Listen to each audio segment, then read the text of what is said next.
तो प्रिय विद्यार्थियों, आज का हमारा जो दूसरा प्रश्न है वो है सिंधु घाटी सभ्यता का अर्थ बताते हुए इनकी प्रमुख विशेषताएं। यानी जो प्राचीन काल से लेकर प्राचीन काल से जो हमारी सभ्यताएं जिसकी खुदाई व उत्खनन के माध्यम से हमको ये पता चला था भी प्राचीन काल में भी यहाँ कोई न कोई बस्ती या यहाँ लोग बसते थे, उसके बारे में तो यानी जो सिंधु घाटी सभ्यता है उसके बारे में हम चर्चा करेंगे।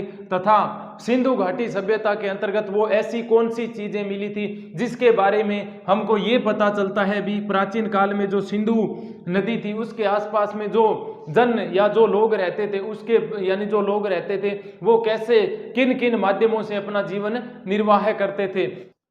सिंधु घाटी सभ्यता या ये जो सिंधु घाटी सभ्यता जब हमारे यहाँ पनपी थी तो उस समय हमारा जो समय था वो था प्राग ऐतिहासिक काल। प्राग ऐतिहासिक काल, उस समय काल कौन सा था? प्राग ऐतिहासिक काल।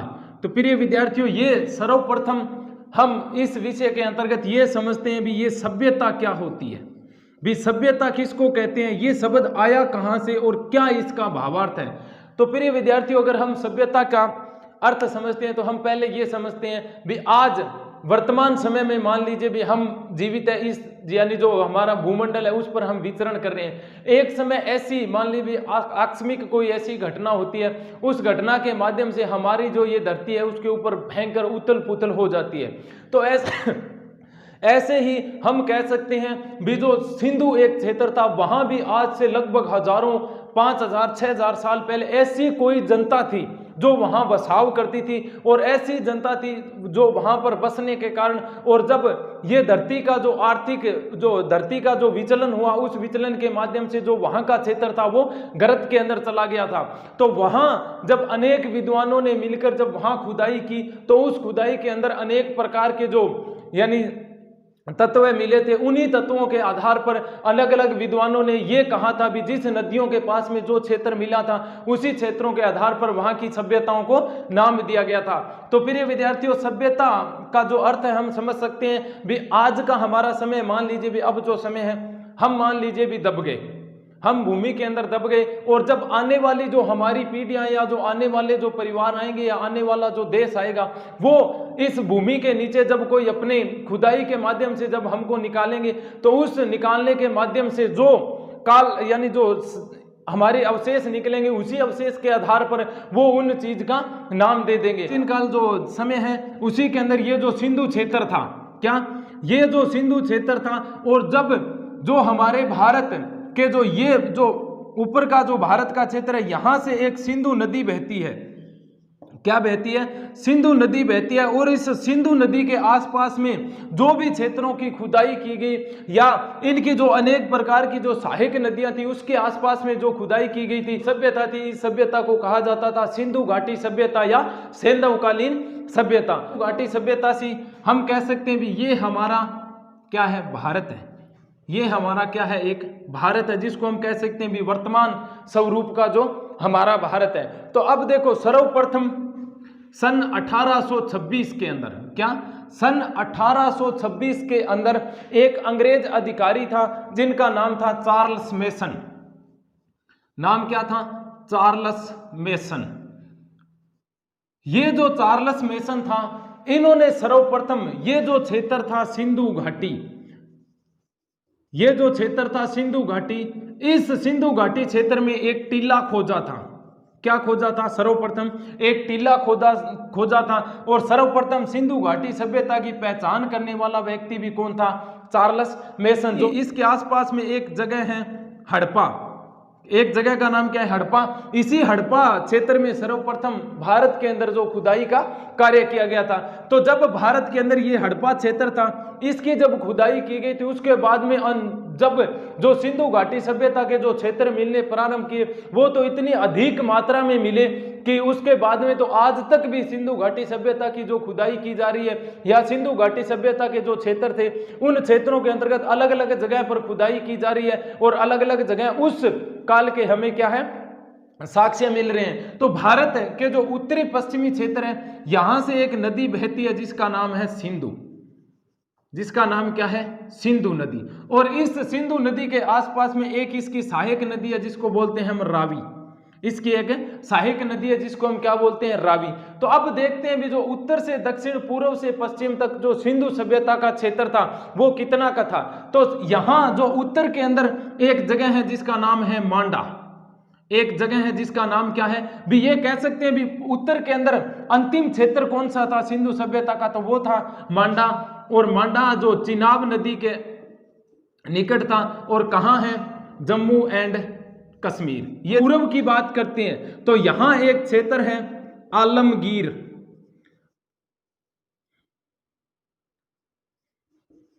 आलमगीरपुर, यूपी, मेरठ। नदी कौन सी है, हिडन नदी। दक्षिणी तट की बात करते हैं तो वो क्षेत्र है दैमाबाद, दैमाबाद। और है कहां, महाराष्ट्र में। दैमाबाद है कहां, महाराष्ट्र में। और किस नदी के, गोदावरी नदी के निकट।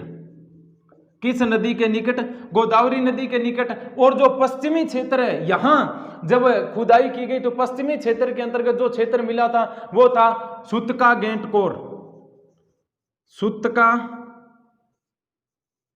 गेंडोर, सुतका गेंटकोर। और ये जो सुतका गेंटकोर क्षेत्र कहां है, यानी जो बलूचिस्तान क्षेत्र है, कहां, बलूचिस्तान। दासक नदी। तो प्रिय विद्यार्थियों, जब भारत के अंदर सिंधु घाटी सभ्यता का जो क्षेत्र आज जो वर्तमान का भारत है उस समय की बात नहीं करें, जब 1950 के बाद में, 50 से पहले का जो समय था, तो उस समय ये जो भारत था, जिस तरह पाकिस्तान, अफगानिस्तान, ये उस समय भारत के हिस्से हुआ करते थे, तब की बात है।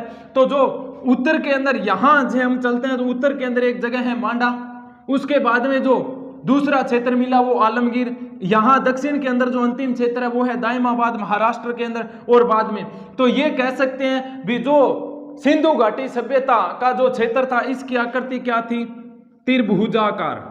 आकृति क्या कह सकते हैं, त्रिभुजाकार। तो प्रिय विद्यार्थियों, ये एक सामान्य सी जानकारी थी जिसके माध्यम से हमको ये पता चलता है भी सिंधु घाटी सभ्यता ये थी और ये क्षेत्र यहां खुदाई किए गए थे। अब के अंदर कब, 1856 के अंदर जब हमारे यहाँ रेल लाइन का निर्माण किया जा रहा था। क्यों, क्योंकि 1853 के अंदर भारत में प्रथम रेलगाड़ी चलाई गई थी।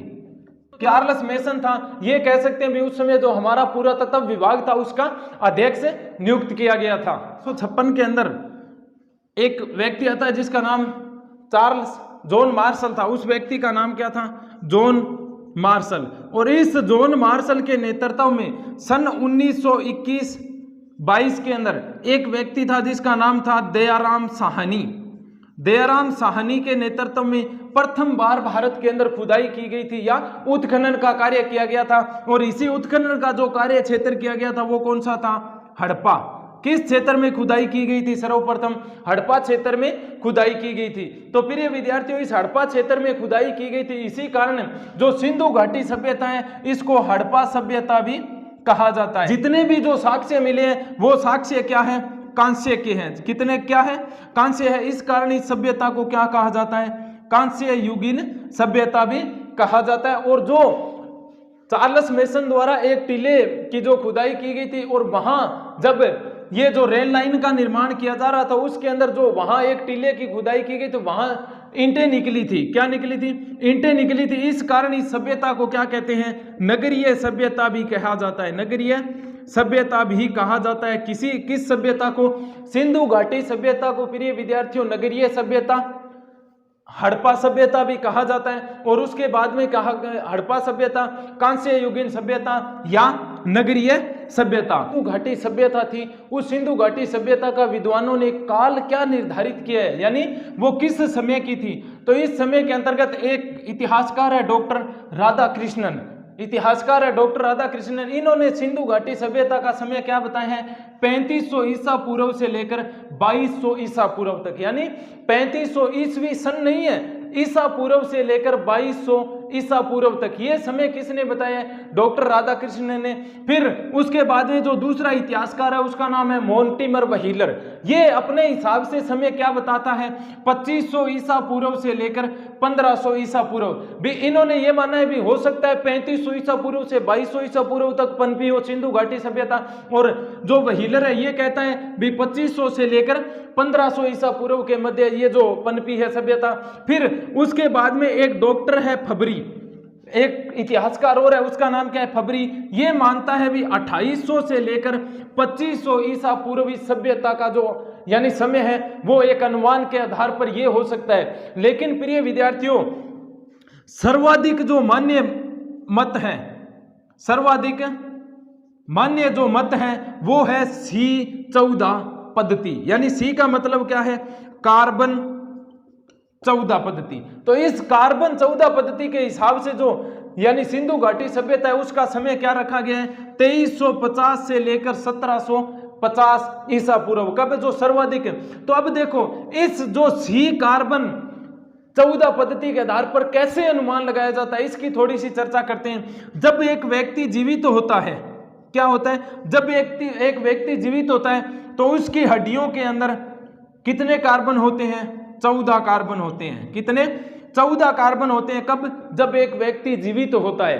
तो उसके मरने के बाद में धीरे धीरे इन कार्बनों की जो संख्या होती है वो घटने लगती है। किसकी? कार्बनों की जो संख्या होती है वो धीरे धीरे घटने लगती है। इसी आधार पर मान लीजिए भी 3 कार्बन घट गए तो ये जो साइंस की जो फैकल्टी होती है उसके हिसाब से उन्हीं विद्वानों को पता होता है भी एक मनुष्य के अंदर जब 14 से लेकर 13 जब कार्बन होता है, यानी जब एक कार्बन घटता है तो एक कार्बन घटने में कितना समय लगता है। तो वहां जो प्राचीन काल में जो हड्डियां मिली थी या जो अन्य कोई साधन मिले थे जो जिसके माध्यम से हम ये पता लगा सकें कि वहां का जो समय क्या था, तो उसी के आधार पर यानी जो कार्बन 14 पद्धति थी उसी के आधार पर यानी वो कार्बन घटने की जो संख्या थी या जो कार्बन घट रहे थे एक कार्बन में घटने में कितना समय लगता है, उसी के हिसाब से जो सर्वाधिक मान्य पद्धति है वो है कार्बन 14 पद्धति। कब से कब लेकर 2350 से लेकर 1750 ईसा पूर्व समय माना है किसका? सिंधु घाटी सभ्यता का। तो प्रिय विद्यार्थियों ये था सिंधु घाटी सभ्यता का काल। सिंधु घाटी सभ्यता के काल के आधार पर हम कह सकते हैं भी विद्वानों के अनेक अलग अलग मत विद्वानों ने दिए हैं, निर्माता थे। इसके आधार पर फिर जो हमारे भारतीय इतिहासकार है या जो विश्व के जो इतिहासकार है उन सब इतिहासकारों में क्या है? अपने अलग अलग मत हैं। क्या है? अलग अलग मत दिए। कोई इसको क्या मानता है भी, कोई इसको क्या मानता है, कोई इसको क्या मानता है। तो उसके आधार पर हम चर्चा कर सकते हैं भी हम ये जो सिंधु घाटी सभ्यता के निर्माता थे उनको हम 3 भागों में विभाजित कर सकते हैं। सिंधु घाटी सभ्यता के जो निर्माता थे वो उन निर्माताओं पर इतिहासकार एक मत पर नहीं टिके हैं। जिस तरह सी कार्बन पद्धति को लेकर के वो एक मत पर टिके थे। तो कुछ विद्वान इसको मिश्रित मानते हैं, कुछ विद्वान इसको द्रविड़ जाति के लोग मानते हैं और कुछ इनको क्या मानते हैं? आर्य के। तो जो निर्माता थे तो वो ये थे मिश्रित, द्रविड़ और आर्य सिंधु घाटी सभ्यता। तो सर्वप्रथम ये देखते हैं भी सिंधु घाटी सभ्यता के अंतर्गत कौन सा क्षेत्र खोजा गया था तथा जो क्षेत्र खोजा गया था उस क्षेत्र के आधार पर कुछ विद्वानों ने के बीच में ये मतभेद हो गया था भी जितने भी जो क्षेत्र खोजे गए हैं सिंधु घाटी सभ्यता के, क्या वो सिंधु नदी के निकट ही हैं? क्या वो सिंधु नदी के निकट है? इधर जो मांडा मिला वो तो चलो सिंधु नदी के निकट कह सकते हैं। ये जो पूर्व के अंदर क्षेत्र मिला था क्या वो सिंधु नदी के निकट है? लेकिन इसी के आधार पर मान लीजिए भी ये जो हमारी सिंधु नदी है यहां से इसकी एक सहायक नदी है जिसका नाम है रावी। क्या है? रावी नदी है। तथा यहां एक क्षेत्र है जिसको हम नाम बोलते हैं हड़प्पा, जिसका नाम क्या है? हड़प्पा। इस हड़प्पा क्षेत्र में सर्वप्रथम क्या है? इस हड़प्पा क्षेत्र के अंदर सर्वप्रथम किसके नेतृत्व में? जॉन मार्शल के नेतृत्व में। किसके? जॉन मार्शल, जिसको हम कह सकते हैं भी उस समय भारत का जो पुरातत्व विभाग या सर्वेक्षण विभाग था उसका अध्यक्ष था। तथा इसी जॉन मार्शल के नेतृत्व में 1921-22 के अंदर, क्या 1921-22 के अंदर एक व्यक्ति था जिसका नाम था दयाराम साहनी। दयाराम साहनी इस दयाराम साहनी के नेतृत्व में खुदाई की गई। कहां? हड़प्पा क्षेत्र में। इसी कारण जो कह सकते हैं भारत के अंदर जो पहले साक्ष्य थे सिंधु घाटी सभ्यता के, वो कहां मिले? हड़प्पा के अंदर। तो इसी कारण ये जो सिंधु घाटी सभ्यता थी इसको हड़प्पा, इस कारण इस सभ्यता को हड़प्पा सभ्यता भी कहा जाता है। अधिक मूर्तियां किसकी मिली हड़प्पा के अंतर्गत? महिलाओं के चित्रों की मूर्तियां मिली। इसी के आधार पर विद्वानों ने अनुमान लगाया भी जो सिंधु घाटी सभ्यता थी वो क्या थी? मातृसत्तात्मक थी। अब महाभारत काल की जब बात करते हैं तो यहाँ का जो परिवार था या यहाँ की जो यानी जो वंशज थे, उन वंशजों के आगे मां का नाम लगाया जाता था। जिस तरह में गांधारी पुत्र दुर्योधन, में गांधारी पुत्र दुर्योधन। अब देखो सर्वप्रथम किसका नाम लगाया गया है? मां का। मैं यशोदा नंदन श्री कृष्ण, मैं यशोदा नंदन श्री कृष्ण, मैं गंगा पुत्र भीष्म। अब देखो जो सिंधु घाटी सभ्यता थी वो मातृसत्तात्मक कैसे थी भी? यहां के जो ये कह सकते हैं भी जो मुखिया हुआ करता था वो महिला के नाम से। जिस तरह हम कह सकते हैं भी जो महाभारत काल था हमारा, वो जो सभ्यता थी वो मातृसत्तात्मक थी। क्यों? क्योंकि वहां एक परिवार का जो परिचय था वो किसके नाम से किया जाता था? माता के नाम। वैदिक सभ्यता के अंदर जिस तरह राम का क्या कहते हैं? मर्यादा पुरुषोत्तम श्री राम या दशरथ पुत्र श्री राम। तो हम कह सकते हैं भी जो वैदिक सभ्यता थी वो क्या थी? पितृसत्तात्मक थी। तथा यहां जितने भी सिंधु घाटी सभ्यता या जो हड़प्पा क्षेत्र सर्वप्रथम खुदाई की गई थी तो उस खुदाई के अंदर जो महिलाओं के चित्र मिले, इसी महिलाओं के चित्र के आधार पर विद्वानों ने यह मत दिया कि जो सिंधु घाटी सभ्यता थी वो क्या थी? मातृसत्तात्मक सभ्यता थी। और मातृसत्तात्मक सभ्यता के साथ ही साथ कुछ कांस्य की बहुत सारी महिलाओं की मूर्तियां भी मिली थी। उन्हीं मूर्तियों के आधार पर उन्होंने कहा भी ये जो सभ्यता थी ये कांस्य युगीन थी तथा ये सभ्यता क्या थी? नगरीय सभ्यता थी। तो घाटी क्षेत्र की खुदाई के अंदर जितने भी जो साक्ष्य मिले थे उनको पढ़ा नहीं जा सका है, पढ़ा नहीं जा सका है। पढ़ने के पीछे कारण क्या है भी? उनकी जो लिपि थी, किसकी? उनकी जो लिपि थी या जो लिखने का तौर तरीका था वो समझ में ही नहीं है आज तक इतिहासकारों के भी। इस जो सिंधु घाटी सभ्यता का उत्खनन किया गया था उनमें हमको जो साक्ष्य मिले हैं उन साक्ष्य में जो या जो लिखित प्रमाण जो लिखे गए हैं उसके अंदर या जो कोई लिखी हुई चीज मिली है उसकी लिपि कहां है? हड़प्पा जो क्षेत्र है वर्तमान में कहां है? पाकिस्तान में। कहां है? पाकिस्तान में। तो इस हड़प्पा क्षेत्र की जो खुदाई की गई वो 1921-22 के अंदर दयाराम साहनी के नेतृत्व में। किसके नेतृत्व में?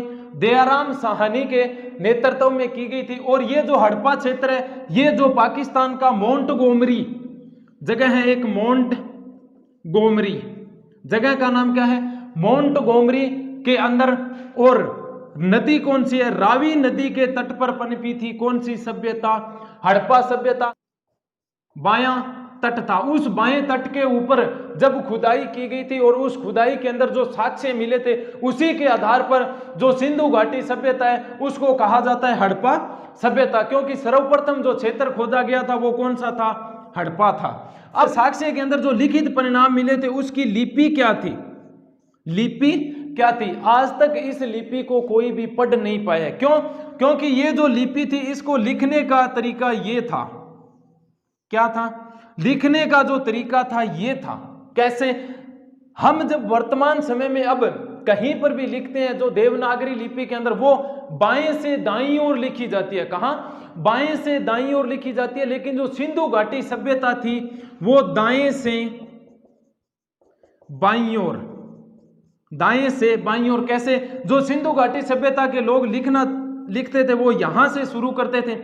यहां से मान लीजिए भी यहां से लिखकर यहां तक आए, फिर जब दूसरी लाइन शुरू करनी है तो वो यहां से शुरू करके यहां तक जाते थे, फिर यहां से यहां, यहां से यहां। तो इस तरह हम कह सकते हैं भी जो ये जो लिपि थी इस लिपि को हम सर्पिलाकार भी कह सकते हैं। क्या? सर्पिलाकार। क्यों? क्योंकि अगर वैसे देखें तो क्या इसके अंदर ये समझ में आ रहा है क्या क्या कोई लिखा हुआ शब्द है? लेकिन नहीं। ये देखो ये जो लिपि है इसके अंदर कहीं भी यहां से शुरू किया और अंत यहां पर हुआ, पता ही नहीं चल रहा है भी क्या है। इसी के आधार पर विद्वानों ने ये कहा भी एक सिर्फ अनुमान लगाया गया भी जो लिपि है वो ऐसी थी। तो यहां जो लिपि थी वो क्या थी? भाव चित्रात्मक लिपि थी। भाव चित्रात्मक लिपि, सिर्फ भाव महसूस किए जा सकते हैं भी, इसके हिसाब से सिर्फ अनुमान लगाया जा सकता है भी इसका ये हो सकता है। इसी को अंग्रेजी भाषा में कहते हैं बूस्ट्रोफेदम। लिपि को क्या कहते हैं? बूस्ट्रोफेदम। यानी ये जो बूस्ट्रोफेदम लिपि होती है उसके अंदर जो भी साक्ष्य लिखे जाते हैं उन साक्ष्यों का पता नहीं चलता है। किसका? अब देखिए भी सर एक और थोड़ा,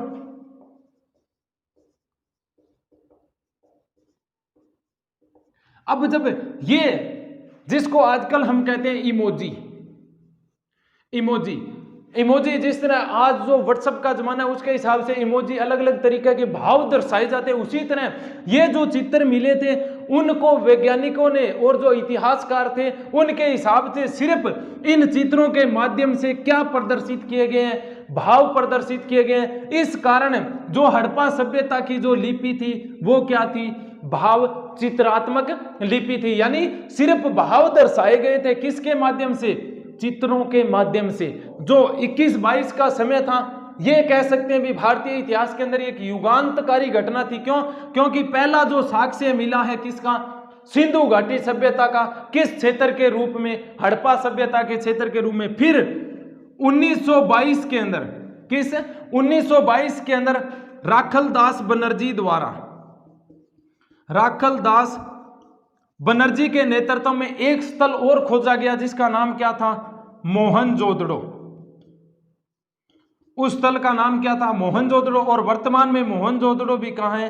पाकिस्तान में। तो इसके बाद में अनेक स्थल खोजे गए जिस तरह हड़प्पा, फिर मोहनजोदड़ो, फिर जो यानी जो सुतका गेट कोर क्षेत्र है, ऐसे करके यानी आज तक भी भारत की जो सिंधु घाटी सभ्यता थी उस सिंधु घाटी सभ्यता के अंतर्गत यानी जो खुदाई के अंदर आज भी प्राचीन काल के जो दबे हुए स्थल है वो भी मिल रहे हैं। इस सिंधु घाटी सभ्यता की प्रमुख विशेषता क्या है? शिव की उपासना।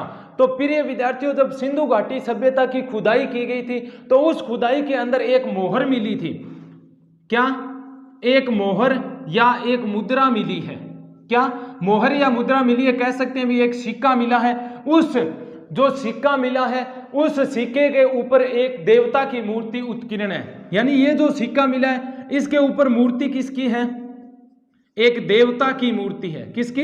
एक देवता की मूर्ति उसके ऊपर उकेरी गई है। तथा वो ये जो देवता है वो किस यानी जो किस तरह बैठा है? एक योगासन की मुद्रा में बैठा है। किसकी?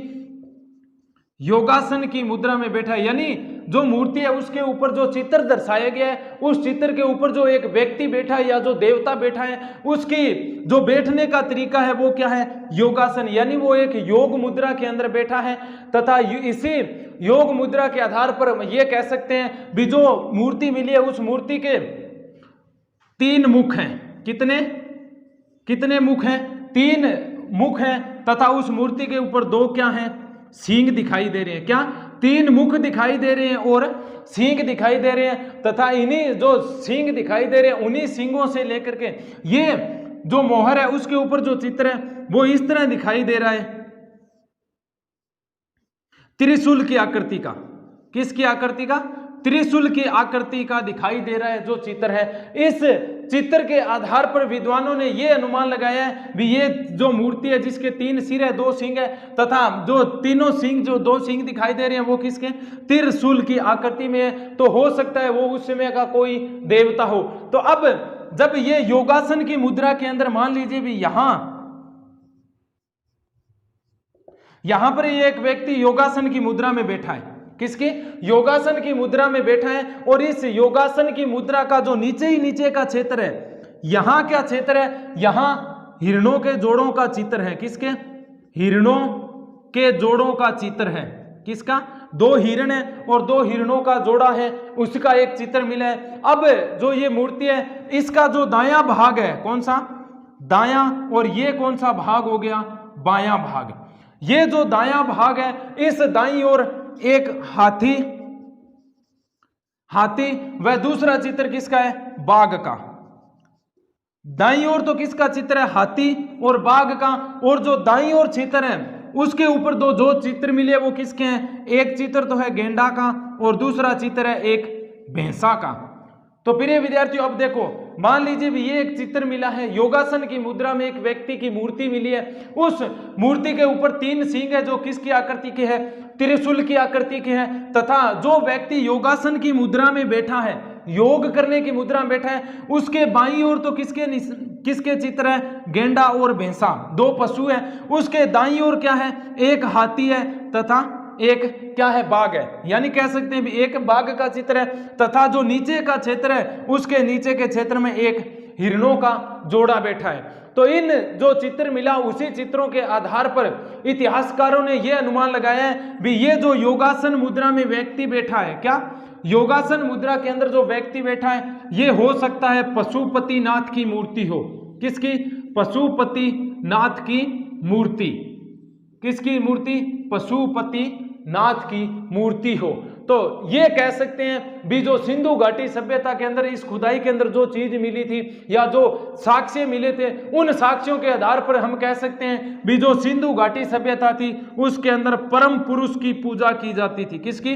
परम पुरुष की पूजा। किसकी? परम पुरुष की पूजा।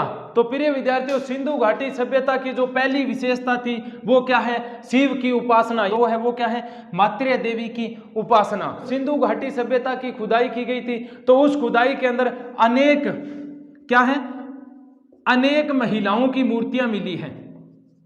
अनेक महिलाओं की मूर्तियां मिली है। इन्हीं महिलाओं के आधार पर इतिहासकारों ने, या जो मूर्तियां मिली है इसी के आधार पर इतिहासकारों ने यह अनुमान लगाया गया है भी जो सिंधु घाटी सभ्यता थी वो क्या थी? यानी सिंधु घाटी सभ्यता थी, उस सभ्यता के अंदर जो मूर्तियां मिली है वो मूर्तियां किसकी हो सकती है? मात्र देवी की मूर्तियां हो सकती है। हो सकता है यहाँ का जो परिवार था वो किसी देवी की भी पूजा करता हो, किसी की देवी की भी पूजा करता हो, तथा इसी देवी की पूजा के माध्यम से यानी पशु बलि के भी साक्ष्य मिले हैं। किसके? पशु बलि के साक्ष्य भी जो ये देवी है, इस देवी को वहां के लोग यानी खुश करने के लिए क्या करते थे? पशुओं की भी बलि दिया करते थे। तो इसी के आधार पर एक जो सिंधु घाटी सभ्यता है इसके अंदर एक ऐसी मूर्ति प्राप्त हुई है। कैसी? एक ऐसी मूर्ति प्राप्त हुई है जिसके अंदर एक स्त्री का चित्र है। किसका? स्त्री का चित्र बना हुआ है। स्त्री का चित्र बना हुआ है और उस स्त्री का जो गर्भ है क्या है? उस स्त्री का जो गर्भ है उस गर्भ से एक वृक्ष को निकलता हुआ दिखाया गया है। किसको? एक जो वृक्ष होता है, वृक्ष का निकलता हुआ दिखाना। यानी जो एक मूर्ति मिली है उस मूर्ति के अंदर किसका चित्र है? एक महिला का चित्र है, और उस महिला का जो गर्भ होता है या गर्भाशय होता है उसके अंदर से एक वृक्ष को निकलता हुआ दर्शाया गया है। उसी के आधार पर इतिहासकारों ने यह अनुमान लगाया भी जो सिंधु घाटी सभ्यता के अंदर जो लोग थे वो किसकी भी पूजा करते थे? मात्रेय देवी की भी उपासना करते थे। तीसरी जो विशेषता है प्रिय विद्यार्थियों वो है प्रजनन शक्ति की पूजा। अब देखो, हड़प्पा तथा जो मोहनजोदड़ो की खुदाई की गई थी, किस किस क्षेत्र की? हड़प्पा व मोहनजोदड़ो। हड़प्पा व मोहनजोदड़ो इन क्षेत्रों की जब खुदाई की गई थी तो उस खुदाई में अनेक प्रकार के क्या मिले हैं? शिवलिंग मिले हैं। क्या मिले हैं? अनेक प्रकार के शिवलिंग मिले हैं जो लाल रंग के, लाल रंग, पीले रंग व स्लेटी रंग के हैं। क्या? जो प्रजनन शक्ति के अंतर्गत है। हड़प्पा और मोहनजोदड़ो की जब खुदाई की गई थी तो उसमें भारी मात्रा में किस के साक्ष्य उपलब्ध हुए हैं? शिवलिंग के साक्ष्य उपलब्ध हुए, जो लाल रंग के शिवलिंग हो सकते हैं, स्लेटी रंग के शिवलिंग थे, तथा कुछ शिवलिंग सीपी के भी बने हुए थे। किसके? सीपी के बने हुए थे। सीपी के बने हुए थे, तथा ये जो लिंग निश्चित रूप में हम कह सकते हैं भी शिवलिंग हो सकते हैं। क्या है? भी इनके आधार पर जो लिंग मिले हैं वहां पर, उसी के आधार पर हम कह सकते हैं जो लिंग है वो किसके हो सकते हैं? ये जो शिवलिंग इसको कहते हैं ये शिवलिंग है, तथा इसी के आसपास में जो महिला के जो गुप्तांग अंग होते हैं उसी के आकृति के कुछ चित्र मिले हैं। किसके? महिला के जो गुप्तांग होते हैं उसी के आकृति के कुछ चित्र मिले तथा उसी चित्रों के आधार पर शिवलिंग तथा जो गुप्तांग के चित्र मिले उसी के आधारों पर यह कहा जा सकता है भी जो भारतीय इतिहासकार है उन्होंने कहा भी सिंधु घाटी सभ्यता के अंदर प्रजनन जो शक्ति होती थी उस प्रजनन शक्ति को भी पूजा जाता था, वृक्ष पूजा। अब देखो जब सिंधु घाटी सभ्यता के क्षेत्रों की खुदाई की गई थी तो उन जो खुदाई की गई थी उन खुदाई में अनेक मोहरें निकली। क्या निकली? अनेक मोहरें निकली तथा उन मोहरों व जो मिट्टी के जो बर्तन मिले थे, किसके? मिट्टी के जो बर्तन मिले थे मोहरें, व उनके साथ साथ में क्या मिले? जो मिट्टी के बर्तन मिले थे उन मिट्टी के बर्तनों पर जो मिट्टी के बर्तन थे उसके ऊपर पीपल, नीम,